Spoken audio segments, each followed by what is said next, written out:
Hey, welcome back.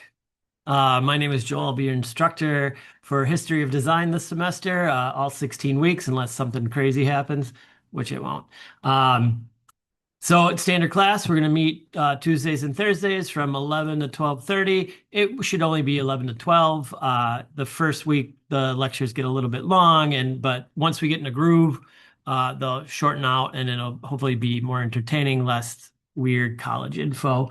Uh, with that said, I'm going to turn off my video because I look around and you look in different places, it's going to look weird as I work. So I'm just going to turn off my video and hopefully that'll also help with any lags or delays so it's not recording two different things. So let's get started. Close that off. Um, well, here's Blackboard. We all know Blackboard. If you don't know Blackboard and you're new to it and you haven't never done it, which you shouldn't have, uh, there's an introductory video. Watch that. I go through every this, and all of it down, and it's got all the other information that I didn't want to take up today. So make sure you watch that if you're new to Blackboard or something. Looks like everybody's got Zoom figured out. They dropped the regular Blackboard version of the video. Now we're on Zoom. Not a big deal. It looks like everybody's got that figured out. We are good to go. We'll jump into studio sessions and I think we'll get started. Something I didn't do at the last class, which I'll do in this class, is talk about the history of design. What are you going to be doing? History design class. It is about the history of graphic design. We're going to be starting with the invention of writing and taking you all the way up into today. It's 16 weeks. There'll be 16 different sections. They're all based out of the world famous Meg's History of Graphic Design. A couple issues back, all the information I that you need, I'll have for you in the course. So you don't have to worry about anything like that. You'll be working on design projects, usually 3 a week. There'll be a quick one, a medium one, and a long one. All doable. They're meant to just exercise different parts of your brain, your mind, your design skills, um, and get us going. So just kind of know that you'll have 3 a week. There'll be 2 assigned on Tuesdays. Isn't that funny? And 1 assigned on Thursdays. Tuesday assignments are due the following week on Tuesday. Thursday assignments are due the following week on Thursday. They're always due a couple minutes before midnight. Why not midnight? I can't. For some reason, that'll be the next day. It becomes confusing. So assignments are due at like 11:58 on the day that they're due p.m. Uh, and that's that. I mean, I go over a lot of that information in the instructional video, so I won't go over that now. What I am going to do is I think we'll jump on in and start talking about the studio session in session 1. I did talk about week 1, questions, comments, or concerns. You can put those here if just anything. Put that here. It's for everybody to see. Unless, if it's a personal question, you got messages, you got other ways to contact me. Let me know what's going on. If it's like, hey, Joel, you missed something, like you talked about this, it's not there. Holy cow, call me out on it and I will get that back up and working or fixed. Or, sometimes I screw up a date and I don't see it. Just call me out and that way everybody knows like, oh, somebody alerted the instructor that they messed up. I'll take it and I'll fix it and make it good again. Especially in this first week, making sure everything's rolling. And then this will go away. We are in session 1, which we'll talk about the invention of writing very shortly.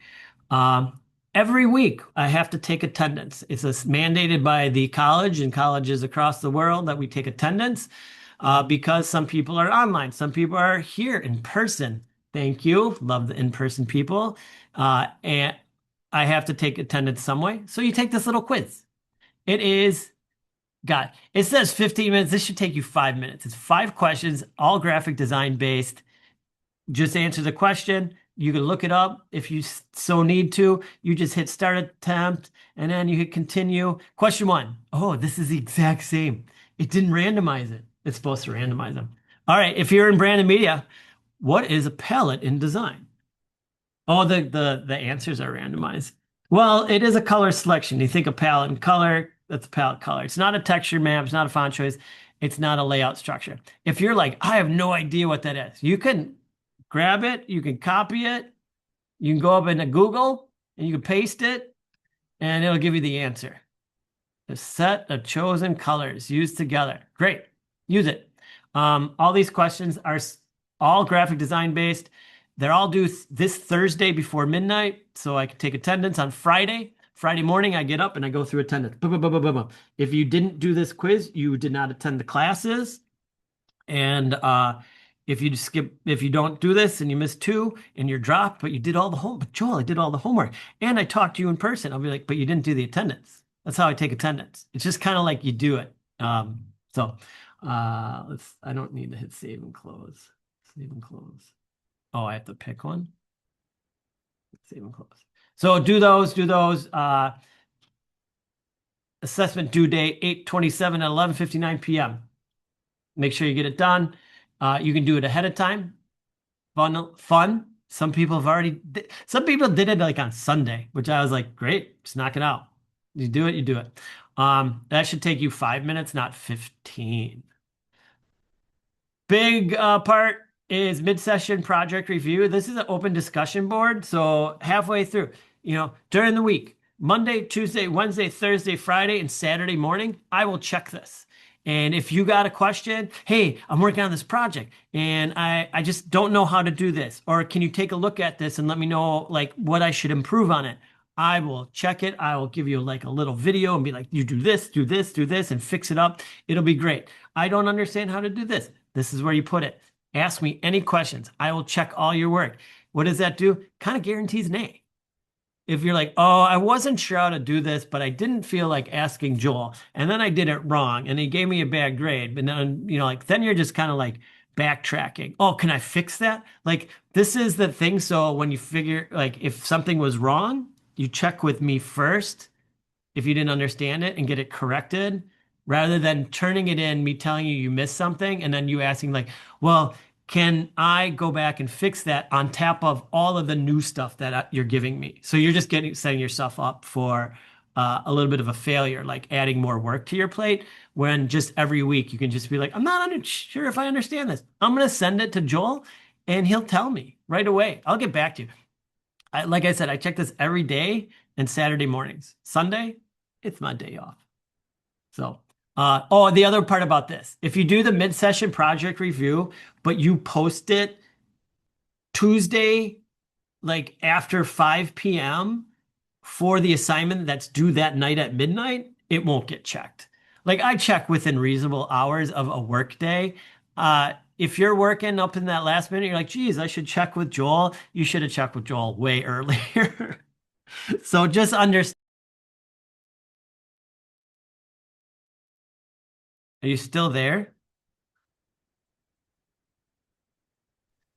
We're here. Yeah, you cut Okay. off for a bit, but you're Okay, back. thank you. It just went away on my screen completely. And literally, this is the first time we're using Zoom. So, whew, I got scared there for a minute. Thank you for letting me know very quickly. All right. So, yeah, mid-session project review, use it always. But yeah, if you use it at the last minute, I'm not going to be checking at 8 o'clock before your assignment is due. I'm watching TV, working on my own stuff. So, I'm no longer at school. I'm going to review this really quickly because some of you are in brand and media. These are the setups we have here at MATC in this room, and they're amazing. It's like working like a professional. I'll do this way quick, like I said, way quicker than the brand and media one. You have two screens. Two screens act as one giant screen. Screen one connects to screen two. You slide it across. You have double the real estate to work. You can have research files and everything up on one screen while you design on another screen. It is amazing. It's how I work. It's how I've worked for decades. As soon as I found out you could hook up two screens to a computer and it could handle it, back in the day, it couldn't always handle it. I started using two screens. Why not increase your real estate? Yes, you have to come in here and use it. It is great though. It is a game changer in design. If you go into any design studio, for the most part, you will see double screen setups. It's just a standard in the industry. Or those weird double long screens. I don't know if you've seen those, but those are still expensive, and so I haven't gotten one. I'll wait until my two monitors at home burn out or whatever. I'm not in a hurry. But like I say, work the same way. We have a drawing screen. These are awesome. If you're big into it and you're like, oh man, I love to like do digital illustrations for my graphic design work because there's some of us that are like that. This was a game changer. I got into the drawing screens about 3 years ago, 4 years ago. Can't really remember. Because I was like, I need a better way to do some of this stuff, and I got sick of drawing, then scanning, then tracing. And I got the cheapest screen I could get, and these are the screens that we use here. They're called XP pens. I use it all the time. It's so nice. It's like it allows you to do some things you can't normally do, and then you can fix up things, and especially not even especially Photoshop. No, I use it a lot in Illustrator. Um, all the time. So, and then we have this graphics tablet. So this that you use instead of a mouse. So here's a mouse, as we all know, it's a block of soap that your hand holds awkwardly and will cause cramps and carpal tunnel and all this stuff. If you use a graphics tablet like this, you just hold a pencil. It's basically a pencil, you hold it, you float above, and then when you want something, you click the pencil. I've used these for decades as well. I hate using a mouse. I can't use a mouse. I carry around a graphics tablet, so I don't ever have to use a mouse. That's how much. And then these are set up that unlike a mouse where you have to pick it up and move it over, pick it up and move it over, like to get your whole screen, these are set up that the whole double screen is just on one little tablet. So I can go back and forth easily. Oh boy, there's a little bit of a learning curve instead of a mouse. It does all the same things a mouse does, but boy, oh boy, once you start using it, you'll be like, why did I ever use a mouse? Like it just sits in front of you. It's amazing. We have these here. I am not telling anybody to go out and purchase any of these items because they may be expensive. They may be cost prohibitive to anybody. But guess what? We have them here. You just come in and work with me and like use them and be like, oh, this is what it's like to, work at a design studio. Yes, it is. So I highly suggest people come in, try them, work with them, give yourself some time, especially the drawing screen, maybe the tab, like takes a little bit, but you'll be like, oh Lord, this is great. So, and then I can answer questions about it too. And then I can show you how to do design tricks and tips in person. So there we are. All right, before we get to the Tuesday assignments, Thursday assignments will be handled on Thursday, plus I'll do a little Tuesday crossover. Let's talk about the invention of writing. So I will open these. You have two assignments. I'm sorry. I just said I wasn't going to open it, and I'm like, I will open it. They coincide with each other. There's a title, and then there's the work. In the title, all the information is there, but maybe not like some of the visual information you need. But if you go to the invention of writing design, I have a PDF here that you can download. And it is the book. And it has the first chapter for you to get the information. So this is where all the information is for the first assignment, for the first Tuesday's assignment. It is in there. It is there for you to look over, download, but I will talk more about that later.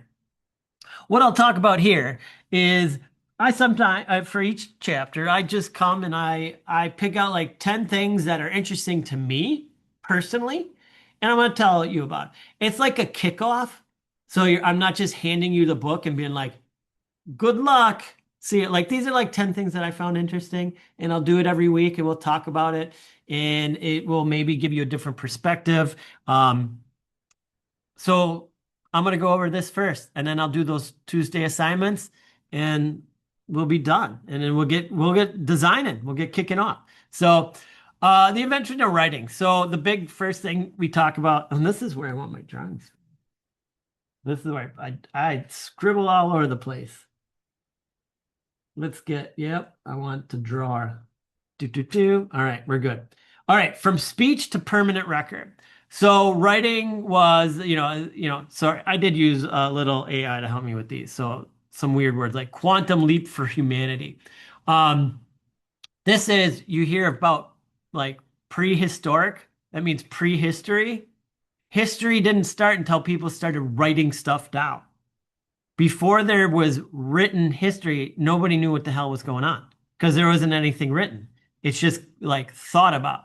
So when you hear prehistoric, and you're like, why is it like prehistory? Well, history started when we started recording things.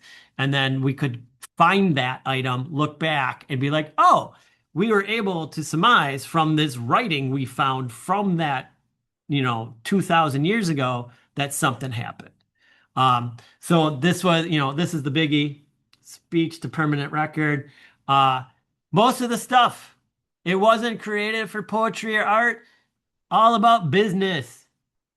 Hey, how many bales of hay are you giving me and for how many, goats? If it's not recorded, then you're just hoping you remember. And what starts there? No, no, I swear I gave you four goats. No, you gave me three. No, I think I gave you four.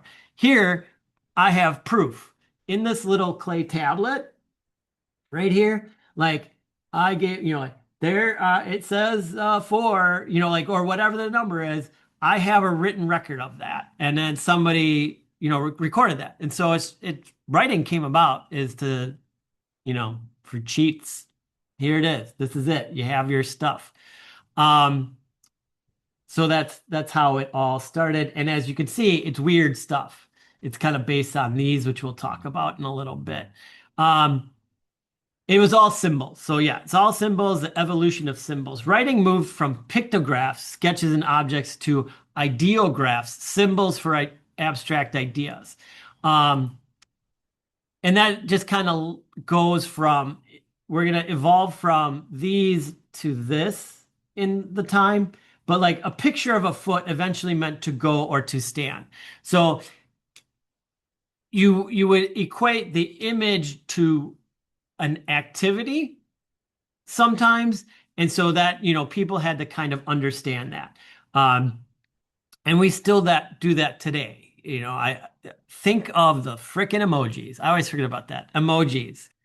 I I have to ask people, what does this emoji mean? And they're like, oh, it means this. I'm like, okay, I don't know how that came about, but apparently enough people in the world equate this symbol with this feeling. So think of it like that. In our movement as we grow as a society, and more people share ideas. Um, the cuneiform shift. So somebody came up with this stylus with these tips. So what they would do is they get a piece of clay. It'd be soft, malleable, and then they would have a stylus, just like I'm using, like the Wacom tablet. Oh my God, these instruments go back in time to the beginning of history. Um, and you could draw on the clay, and you could make lines, and to make things easier is if you had this little triangle, you make little indents, you push in, and then maybe add a little thing to it. You're like, here's a circle with a line. And what they came down to is like trying to figure out how can we just have one stylus, and what it did, one stylus to make all the symbols we need. And what it did is it made writing faster, more abstract, and moving away from little drawings. So it's kind of like words. Words aren't drawings, but when you see a word, you can picture the item in your head. So here they have these abstract symbols, but the scribes, the people who did this knew exactly what everything meant, and they could discern it and be like, nope, here we have this from 1 month ago. I saved it. This is what happened. And only one person needed to do it. Now we move on to phonograms, just like phonograph, the old record player. Is we started to represent spoken words rather than just objects. So if we zoom in on this one, I'll see if I can zoom in. Get us moved over. Yeah, we don't need that.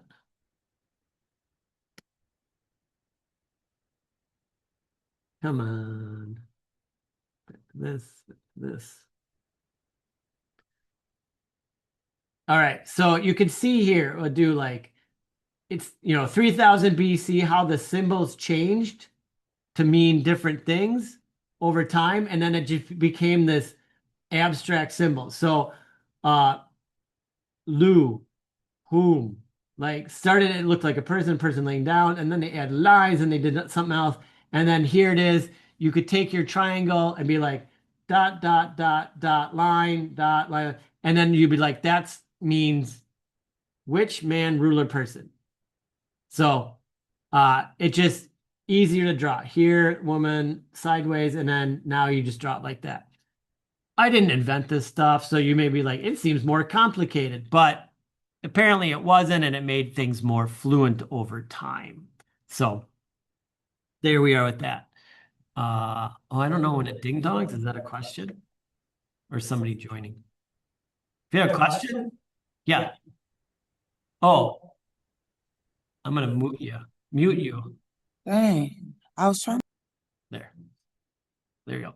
All right, let's go on to page 2. All right. The power of scribes. Think of yourself as a scribe. Writing was hard to learn, so a professional class of scribes emerged. They held immense power, controlling the records for the government, the law, and the gods. They were the ones who could read and write. The people who could read and write are generally like the smartest people. Like, so just think of it like that. You are the scribes for companies. You are getting out information from a company to a public group, and your information is meant to attract that group into engaging with the client, whether it's a purchase, an event, whatever that may be. So you are a scribe. Somebody tells you something, you design it in a visual manner, you send it out, people can see and be excited by what you did, and then come back and then purchase and or go to that event. So the scribe is a powerful person, and you are that person for the most part. The Code of Hammurabi. It's this thing right here. I had to put it in the middle. These generally go like, this would be 6, 7, they go in order. This one's not. This is where laws came from. There was Hammurabi was a ruler. I think he was a good ruler. There's not much bad said about him that I can remember.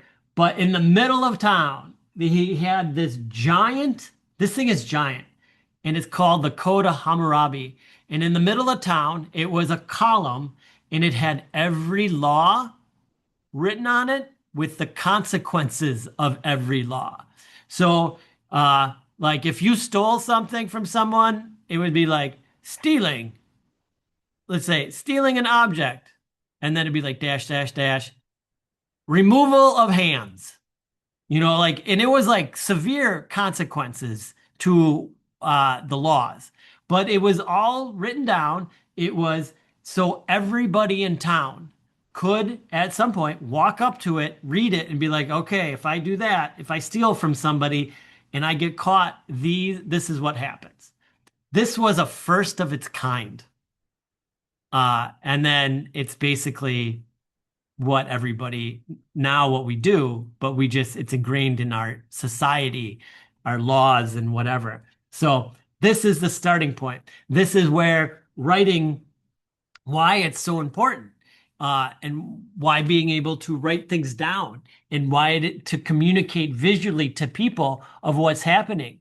Because if we just audibly do it, things change. What's that game called Telephone, where you go around and it's like you tell somebody something, and by the time you hear back about it, it's like, I didn't say that. Well, people interpret differently. If you write it down, it's written down. It is quote unquote permanent. Truly permanent? I can't say for it, but of course, these days nothing's permanent and everything can change. But for the most part, back then, if you scribed it in stone, it was done. You know what I mean? It was done. So then the Rosetta Stone. We all hear about the Rosetta Stone and its importance. Here's why it's important. Somebody at some point made a stone that had hieroglyphics at the top. It had Demotic translation of that in the middle, and then Greek at the bottom. So they took, I'm not sure what it was, but it was the same thing repeated 3 times in 3 different languages, and it got lost for many, many, many, many years. So people, there was a period in history where people didn't know how to read hieroglyphics. We didn't always know how to read them. We knew we did for a while. Then said stone got lost, buried somewhere over time, wasn't needed. People forgot about it, or the people who knew about it stopped using it, passed away. I mean, you got to remember, we're living short lives back then. We're living to like 40. There's no old people yet. It was rediscovered. When it was rediscovered, the archaeologists were like, "Holy cow, this is translating the three different things of the exact same thing. This opens up an entire world of the past to us because we didn't know how the hieroglyphics read." And then so that opened it up. That's why it's such a famous thing. And you hear about the Rosetta Stone, or why it's the name of the original, Duolingo. Before Duolingo, there was a program called the Rosetta Stone, and that's how you learned foreign languages. So, but yeah, Duolingo took over. Papyrus. Before papyrus, the first paper, we were lugging around pieces of clay and pieces of stone. Paper is hard to make. It involves a process. Clay you can find by the river, less process. It dries, you push into it. But for paper, you have to like find a pulp. Somebody had to figure out. Well, actually, it was first, if I remember right, first it was papyrus. It was the stems or the leaves that had to be like stripped down and then woven together and then flattened out. And that was the original way. So it was kind of like an interwoven mesh. That could be then, it was, what were the advantages? It was lightweight. It could be rolled up. How do you store a ton of like pieces of clay, but you could store 100 pieces of paper, in a small area, but 100 lumps of clay or stone or whatever. So it's a lightweight portable surface made from river reeds. It could transport. You could carry a bunch of them. Like, you don't want to be carrying around a bunch of clay tablets when you're going from town to town, either walking, I don't know, maybe your horse, I don't know. So that's why the first paper was so important, and it was papyrus. And finally, I threw this one in, identification and branding. Cylinder seals and scarab seals, Egyptian, were the first logos. It was just a way to sign stuff. Ancient Chinese have the same marks. They use them to this day. You have your mark and you stamp it. They have very special stamps made. But this was it. How do I know that this papyrus you bring forth? Sorry, that's like British. I drove by the Renaissance Fair like a couple times. So it's all in my head. I don't go to it. I just drove by it. But like that was like, how do we know? And then like at the bottom, they'd roll out that seal, and only the owner of that seal could make that design. And so you would just trust, like it's basically your signature. This was before, again, not everybody could read or write or sign their name. So all you had to do was get your little roller, put some ink on it. Your scribe would be like, this is what this notification to the next town is about. And you, the ruler, would be like, all right, I agree. And then you'd like ink up your roller and you roll it across the bottom. You're like, go take it to the next town. I signed it. And then, so that's kind of like the first branding, quote unquote. I should put that in quotes. So there you go. Again, these are just points and figures that I kind of pulled out. You may find other stuff far more interesting within the book. So peruse it. I don't. You're not going to get a quiz on it. You're not going to have anything like that. But I would like you to look through it. Like you can do a quick read. Like some of it, like, oh, pick a paragraph here and there. Uh, other key points, figure one, three. Like read those areas, like so like, oh, okay, this image is about this image is about this, and just find something in here that you would like to find out a little bit more about. It can be general or it can be specific. And you're going to design a small little piece based on that. There's a billion things in here. Again, I want you to, some people may find ancient history really intriguing. Some people might not, but we're going to go through all of history. So there's going to be parts you're like, oh, I don't really like this era. I get that. I feel the same way, but you'll find something. And then you find something and know, like, I'm going to do a small project on this, just a small one, not a big project. You're going to do a small project on it. And let's talk about those projects.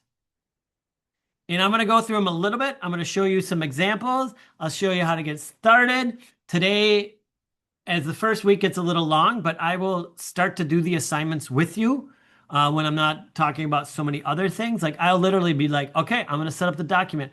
I'll show you how to set up the document step by step by step, adding in the crop marks, the margins, everything to get it perfect. And then like I'll do the design. I'll show you like this is how I do the design. First week, it's a little bit hard for me to do that. I'll show you some other people's designs. The invention of writing title. So for this one, I want you to do a typography experiment. Project, it's not an experiment, with just basic typography. And you're going to create a little title piece that you will use later in this course. All the small projects that you do in this course will be used again later on in the course. Just know that now. Missing work people, and I talk about that in the intro video. This it'll hit you up and you'll be like, oh my God, my final assignment isn't final because I couldn't do it. I didn't have all my parts. You will be switching also between InDesign and Illustrator throughout this course, as you need to know both programs equally as well. You play around, figure stuff out. You can do mostly the same things in each one. So you shouldn't rely like, oh, I really only know Illustrator. Well, then when you get hired and they're like, do this in InDesign, you'll be like, oh, crap. So you need to know both programs really well. And so we're going to experiment, play around in both. And I have every project is set up exactly like this, exactly how to do this. All you have to do is like open, like here, I'll do it. I don't know if I can shrink one and have them both showing. Let's see. Pull this up. Okay. Follow these exact steps to create your document inside. New file. Create a print document that is 6.5 by 1.15. So you can go to print, and then I type in, I can move something.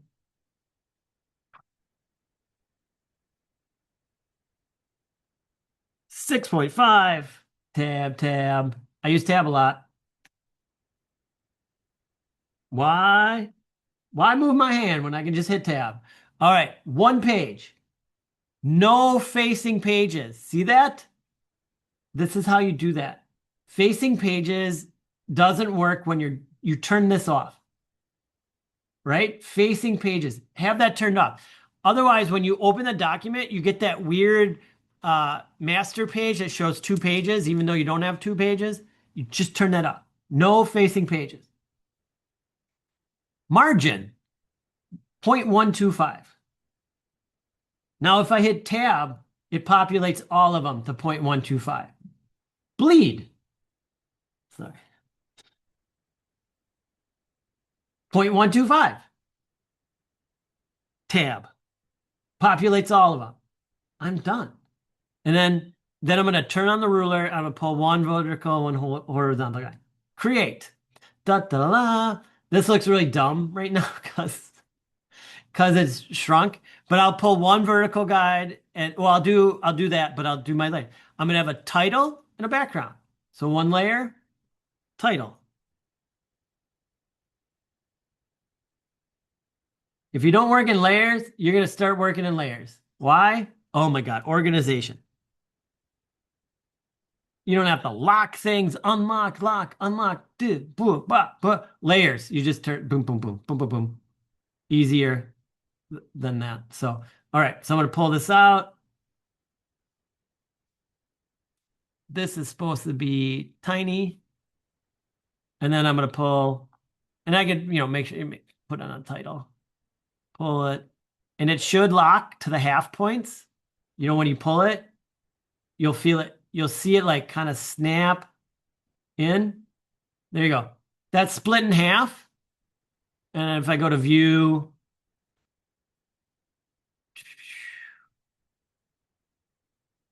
guides. And I usually have lock guides on. Then you can't move them. And that's just good to know. Where's the center of my page? When I start working on a document, where's my margin? Where's my bleed? Where's my center of the page? Done. And then you can start designing. But Joel, what am I going to design? Let's look at it. And then I'll show you an example. Again, I'll go over this a little bit more on Thursday as well. Create an inspiring and visually stunning composition that perfectly reflects the information and style of your chosen subject matter from this week's reading. So you may want to know what you're going to do first before you do this title. What you are going to do, the design must include a title. The title is The Invention of Writing. Those words you can copy and paste directly into your item as that is the title. And if you do that and you hand it in, you failed the project. You can only use 2 colors. You can only use 1 font, and you need to at least do 2 typographical modifications. What does that mean? Something beyond just typing it out. A simple one, because I was trying to think of like what I could do. One, let's get this off of Myriad. Minion. Let's just do this. There. It's not a good one, but forgive me. If you do this, and I'll do some of the stuff like that. Some stuff I'll teach you. If you want to make this big quickly, free transform tool, people. In InDesign, the free transform tool is the greatest tool of all kind. And then you hold down Shift, and I can just easily make that really big. The only way you can do that, free transform tool. And then you can go to type and then create outlines and then object. Oh, they're not grouped? You're grouped. Don't lie to me. Object. Oh, well, then I just take this small one and I'm going to go X and V. And then a typographical modification can be something as simple as like, I'm going to turn the like this and make it the height of invention of writing while holding down Shift. So it constrains it. So there's a typographical modification. I'm just not typing it out and handing it in. You can stack letters. You can add to letters. In fact, let me show you what a student had done.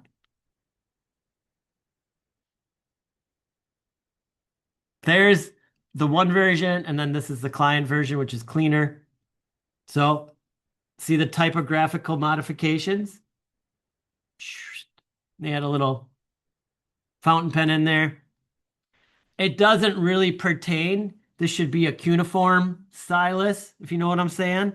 If you just picked up on my lecture, we weren't doing fountain pens quite yet, but it should be like a bird quill. Maybe if you're writing on papyrus, it's probably a quill.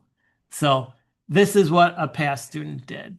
Kept it simple, nice and neat. It's basically playing with typography only, I don't want any images. I don't want any photography.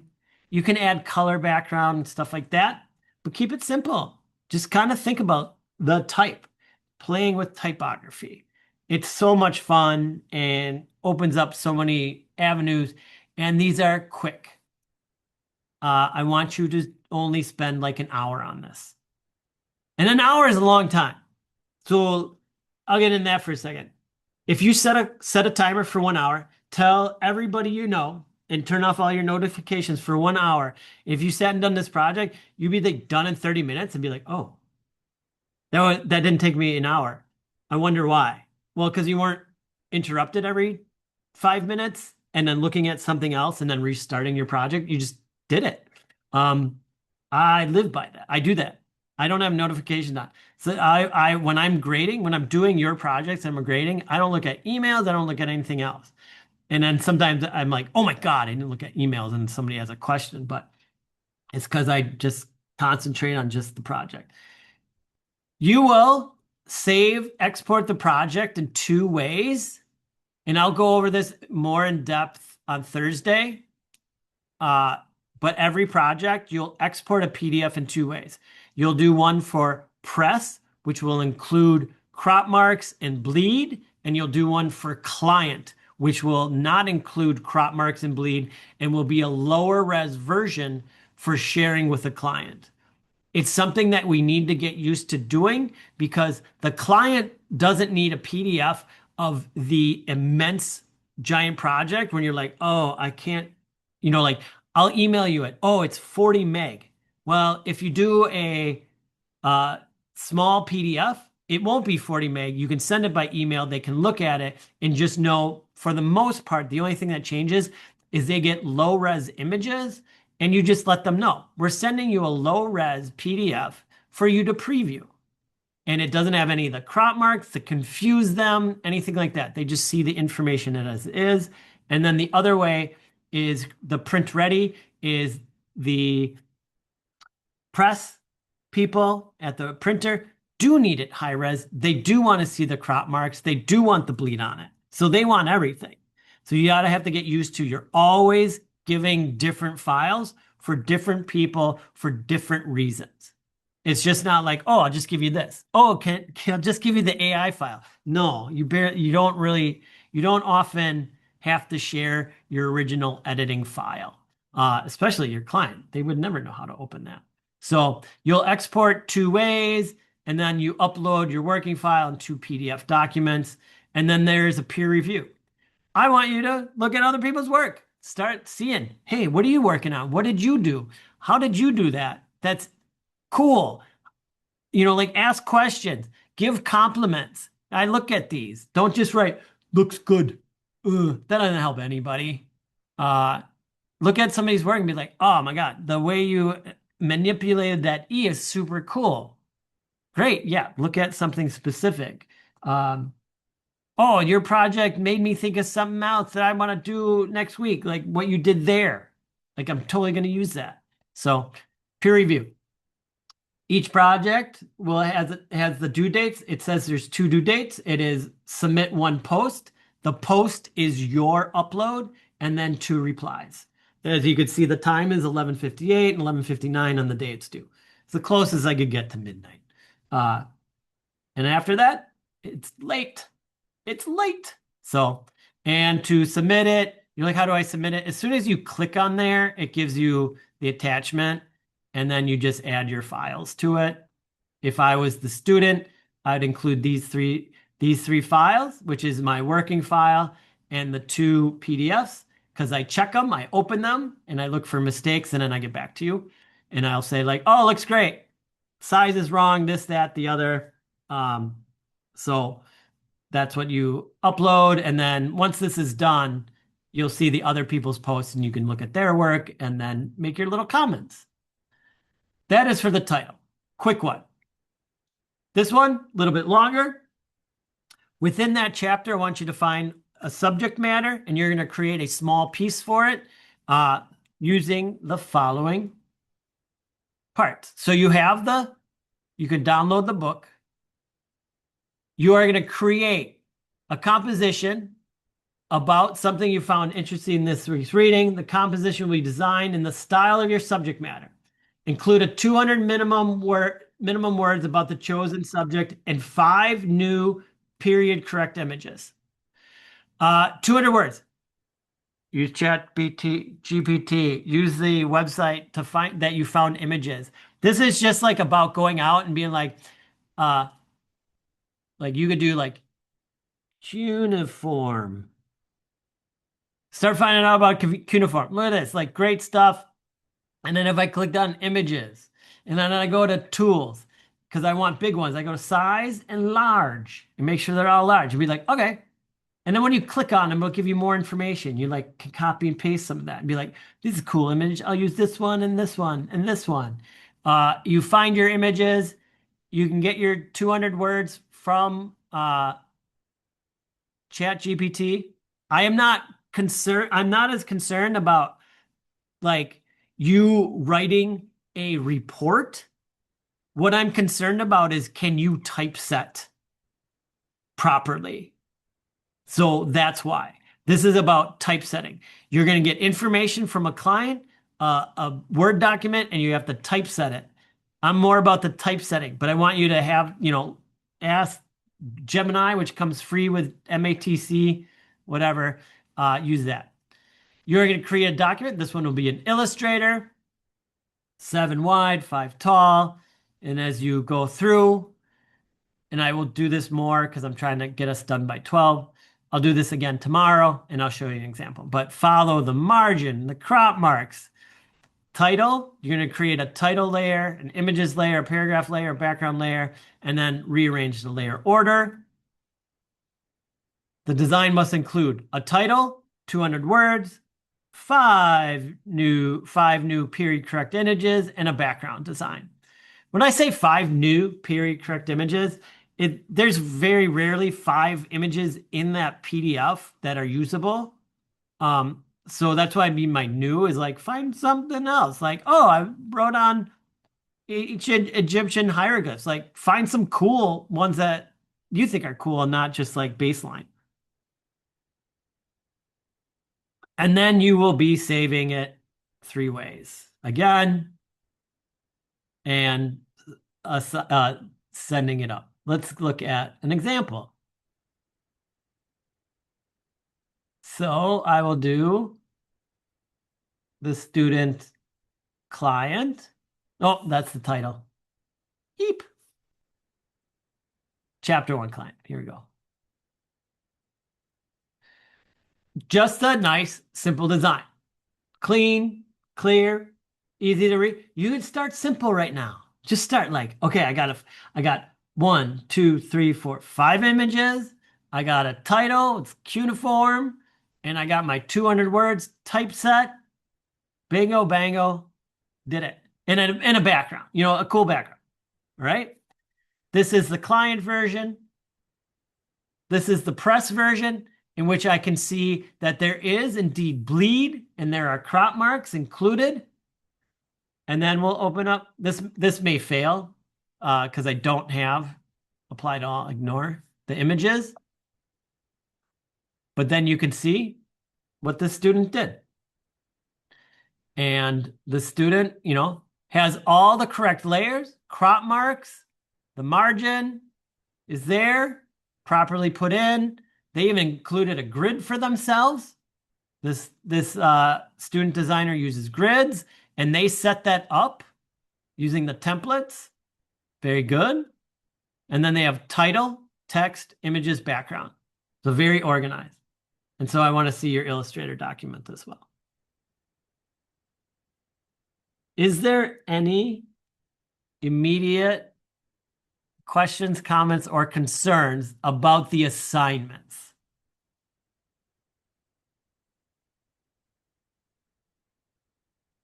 And like I said, I will like do this. Like I'll get some stuff ready, and on Thursday I will do kind of like all 3 assignments really quickly. I'll do the typesetting one, and then I'll have stuff ready. I'll be like, this is what I do for my project on the Rosetta Stone. And I'll just kind of throw it together.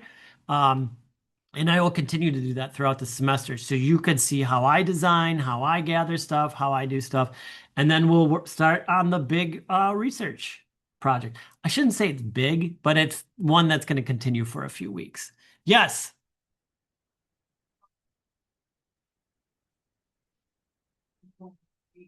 How- You want us to read the whole, the invention of writing? Do you want us to read all the information and then gather information from that?